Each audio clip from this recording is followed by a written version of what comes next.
नमस्कार। आप सबका हमारे चैनल ज्ञान द ट्रेजर पर स्वागत है।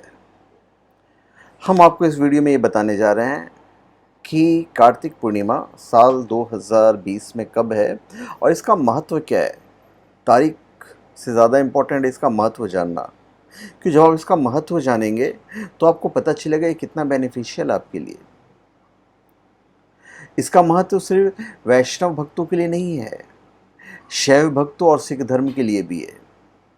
कैसे है ये मैं बताऊंगा आपको, पर उससे पहले मैं आपको ये बता दूं कि इस साल 2020 में कार्तिक पूर्णिमा 30 नवंबर को है, 30th ऑफ नवंबर, और दिन है सोमवार। बहुत अच्छा दिन है, भगवान शिव का दिन है। पूर्णिमा की जो शुरुआत है वो तो 29 नवंबर को ही शुरुआत हो जाएगा, व्रत के हिसाब से मैं आपको बता रहा हूँ। 29 नवंबर को 12:49 पे पूर्णिमा का प्रारंभ हो जाएगा और 30 नवंबर शाम को 3:01 तक पूर्णिमा है, पर 30 नवंबर को ही पूर्णिमा मनाया जाएगा।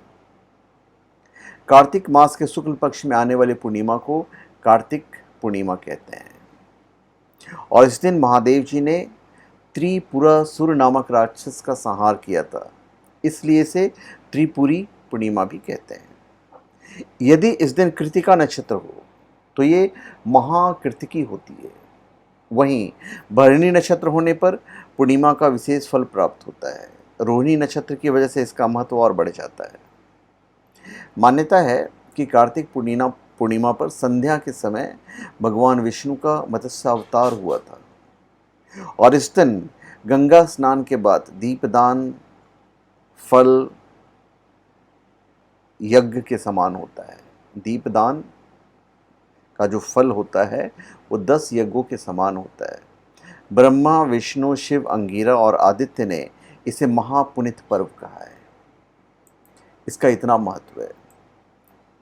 पूर्णिमा को हिंदू धर्म में, सनातन धर्म में किसी पर्व से कम नहीं माना जाता है। कार्तिक पूर्णिमा को भी कहा जाता है कि जो भी व्यक्ति, चाहे महिला हो या पुरुष हो या बालक हो या वृद्ध हो, इस दिन व्रत करता है पूरे नियम से तो इच्छानुसार फल प्राप्त करता है।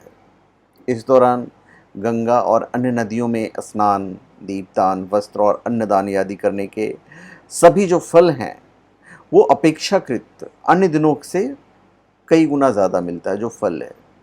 कुछ धार्मिक मान्यताएं हैं कि जो भी जातक इस विशेष पावन दिन व्रत आदि करने के बाद बछड़ा दान करता है तो उसे शिवलोक की प्राप्ति होती है।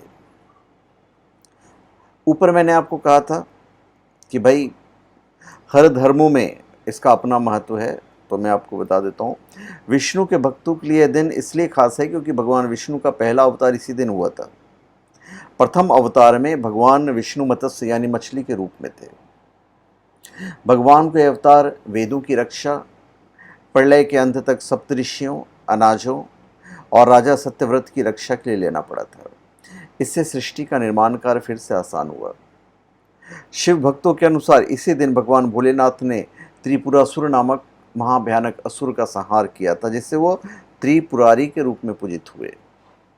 इससे देवगण बहुत प्रसन्न हुए और भगवान विष्णु ने शिव जी को त्रिपुरारी नाम दिया, जो शिव के अनेक नामों में से एक है, इसलिए इसे त्रिपुरी पूर्णिमा भी कहते हैं।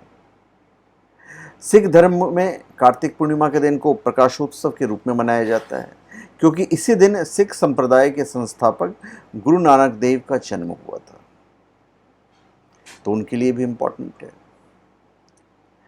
इस दिन क्षीर सागर दान का अनंत महत्व है। क्षीर सागर का दान 24 अंगुल के बर्तन में दूध भरकर उसमें स्वर्ण या रजत की मछली छोड़कर किया जाता है और ये उत्सव दीपावली की भांति दीप जलाकर सायंकाल मनाया जाता है। इसकी अपनी थोड़ी सी विधि होती है, वो मैं बता देता हूँ कि पूर्णिमा के दिन प्रातःकाल जागकर व्रत का संकल्प लें और किसी पवित्र नदी, सरोवर या कुंड में स्नान करें। इस दिन चंद्रोदय पर शिवा, संभुति, संतति, प्रीति, अनुसुईया और क्षमा, इन 6 कृतिकाओं का पूजन अवश्य करना चाहिए। कार्तिक पूर्णिमा को रात्रि में व्रत करके बैल का दान करने से शिव पद प्राप्त होता है, जैसा कि मैंने आपको ऊपर बताया। तो खैर आजकल तो पॉसिबल नहीं है, इसलिए मैं नहीं कहूँगा करने के लिए। गाय, घी इन सब का दान आप कर सकते हैं। गाय भी बहुत मुश्किल है दान करना, तो घी का दान कीजिए, संपत्ति बढ़ती है। भेड़ का दान करने से ग्रह योग के कष्टों का नाश होता है। कार्तिक पूर्णिमा से प्रारंभ होकर प्रत्येक पूर्णिमा को रात्रि में व्रत और जागरण करने से सभी मनोरथ सिद्ध होते हैं।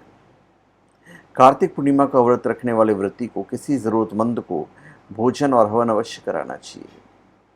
और इस दिन यमुना जी पर कार्तिक स्नान का समापन करके राधा कृष्ण का पूजन और दीपदान करना चाहिए।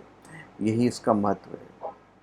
कार्तिक मास में आने वाली पूर्णिमासी वर्ष भर की पवित्र पूर्णमासियों में से एक है। शरद पूर्णिमा की तरह ही इसका अपना महत्व है। इस दिन किए जाने वाले दान पुण्य जो भी किए जाते हैं विशेष फलदायी होते हैं। यदि इस दिन कृतिका नक्षत्र पर चंद्रमा और विशाखा नक्षत्र पर सूर्य हो तो पतक योग का निर्माण होता है, जो कि बेहद दुर्लभ है। तो मैंने आपको इसका महत्व बताया है। तो धन्यवाद। आप सबका हमारे चैनल पर स्वागत है। आप हमारे चैनल पर सब्सक्राइब करें और अपने कमेंट दीजिए। धन्यवाद।